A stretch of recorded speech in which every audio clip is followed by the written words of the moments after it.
Good morning, everyone. Today's video is going to be kind of different because normally I'd start with like the leave the field or a health video or something, but I have to address two things.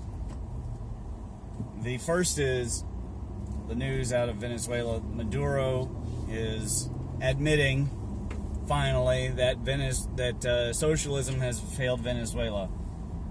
Now, believe it or not, no matter how many times socialism fails in public, people love to come to the support of it, like it's some kind of hope for humanity. Government reckless spending and bad leadership is what happens when you prop up the state, right? You get that at the local level. I mean, you can watch tons of videos of corruption of city councils, tons of corruptions in the Board of Education. And we all know what happens at the state and federal level. There's so much damn corruption, you can't hardly root it all out.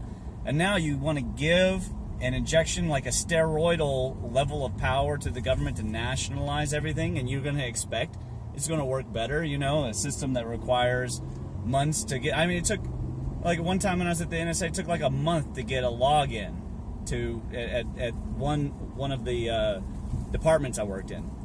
So you want to give these people control over everything? That's crazy town. And it's always been crazy. It was crazy when the Pilgrims tried it and they starved until they started doing capitalism. And it's crazy now, and it'll be crazy in the future. Every generation needs to be taught this. Secondly, it is a major problem that people with no kids and no business history, basically no understanding of market forces, or a very idealized view of them, want to experiment with the legacy that you and your country have had wherever you're at, in order to make themselves feel a little bit better about how the world should be. Now, who doesn't want equivalence of opportunity? And in some cases, I guess equivalence of actual outcome would be great, but I don't really think that that's true. I mean, the only equivalence of outcome that I like is that, if I go to the ticket counter and there's a ticket available, that I can buy one to go see a movie. But I don't want to sit in the same seat, right? I want everybody to sit wherever they want to sit until the thing is getting full. And then there can only be one outcome, which is everybody sit where they can sit. That's how the world actually works. That is how nature designed everything. To try and overthrow that for a humanistic ideal is the same as trying to breathe carbon dioxide or trying to drink oil. It's not how things are designed. It won't work. Anytime you try to make it work, what you're agreeing is to let a group of very fallible humans, people with just the same amount of sin or maybe more sin than yourself, more corruption than yourself, that you're going to give them the ability to tell you how to live. Would you like me to tell you how to live? Of course not. So you don't want somebody you don't even know. They're like not even second or third hand removed. I don't want my friends telling me how to live, let alone my friends' friends' friends' friends.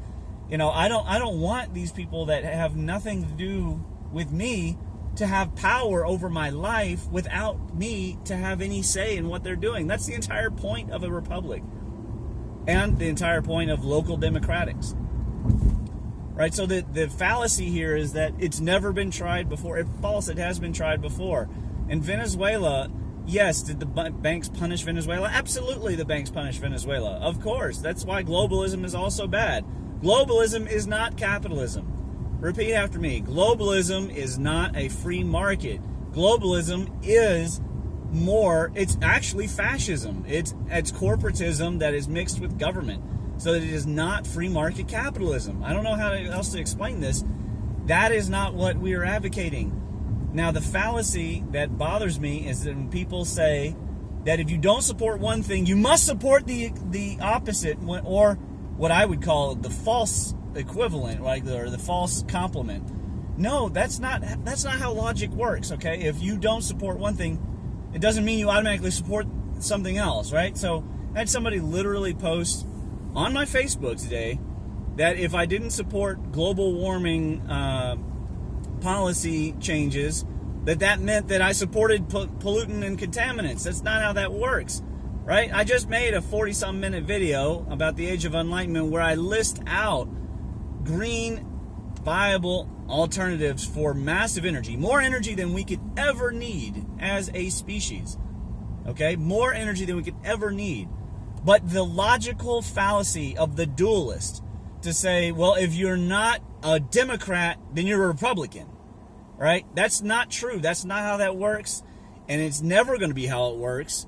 It can be like your imagination or your fantasy that's how it works, but that isn't actually how it works. There are a whole rainbow of possibilities of point of view, or if you prefer, a rainbow of grays, of different kinds of shades of people who are in the right or in the left, or maybe they're more anarchist or less anarchist, or they're more libertarian or less libertarian, right? That's why when they have political spectrum tests, they use the quadrant system. They don't use a slider bar that goes left and right, okay? Because there's a lot more nuance to it than that. And when we're talking about something as big as global warming, just like socialism, once again, it is not progress to throw yourself into an experiment that has failed, right? Or it has no prospect of winning. Changing carbon is not going to... Carbon is 0.38% of this atmosphere. It is not why the environment is changing. The climate has been changing on this planet for billions of years. It is not going to stop changing at all. It's never... Folks, climate change is real and it is permanent. It is what this planet does. Even within human record, the sea levels have been higher and they have been lower. The planet has been hotter and it's been colder, and humans have survived either way. That doesn't mean that we don't do what's better for the environment. You still, like Tesla said, burning fuels is barbaric, okay? It's stupid. It's a waste, actually, because we should be using it to make our plastics that we need to have. And then we should be also using diesel ships to collect plastic out of the ocean, right? We should be treating the environment better. You want to save the elephants? Hey, I got an idea that would save the elephants. And I'm not talking about tusk farms so that, the ivory trade is collapsed, although that is a thing. Like, the more rare you make the ivory, the more in danger you make the elephant. But hey, we got all these savannas in America. They used to have mammoths roaming on them, right? This continent was designed in mind with having elephants. Okay, I don't mean that literally designed. I'm just saying we had elephants here and in South America. Bring them here. Bring the rhinos here. Bring the cheetahs. We had American cheetahs. Bring them here. Okay, because we can do clearly a better job than Africa at safeguarding these animals in the wild.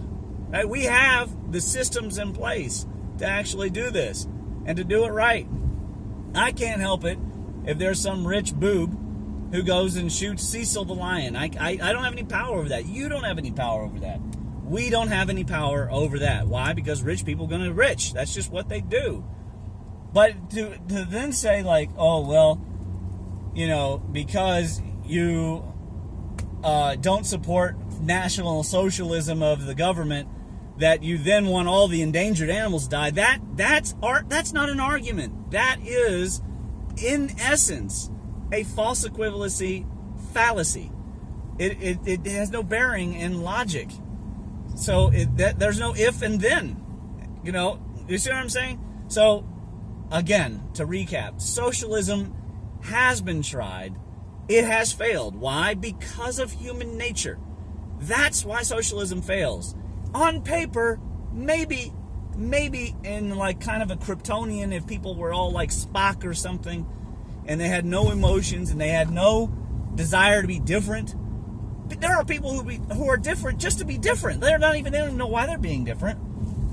They're just being different. That's how they're wired. That's how they get their jollies. As soon as everybody likes the same punk band that was off the shelf, that or out of some random box, as soon as everybody likes that band, they're gonna not like the band anymore. That's human nature. We're not gonna agree with each other. We're not gonna get along. Okay? War is not going away. I'm sorry. I wish I could give you that it could, But the only way to enforce that is through some kind of tyrannical government means. And guess what happens? As soon as you have a tyrannical government, let's say it's forcing everybody to accept Mahayana or accept Christianity or something, you will have an uprising. Why? Because people don't like to be told what to do. That's the problem with socialism. It fails because it fails the human spirit and all basics of human nature argument. It is a dynamic fallacy, and the worst part about it is that there are people that consistently say it's never been tried. It has been tried. I promise you it's been tried. And you're welcome to go to Venezuela and find out what it's like, okay? That's a government that printed its own money in order to prop up its economic future. It set out all by itself, and it ruined itself. Why? Because groupthink is the failure. Look into the studies on groupthink. It is a terrible thing. Groupthink is very bad. All right? It doesn't accomplish hardly anything. When you brainstorm for yourself. Don't brainstorm in a team, because somebody's gonna either steer it wrong, or everybody's gonna collectively steer you in the wrong direction. And the road to hell is paved with good intentions. That's why socialism fails. Like, share, subscribe, and I'll see you later.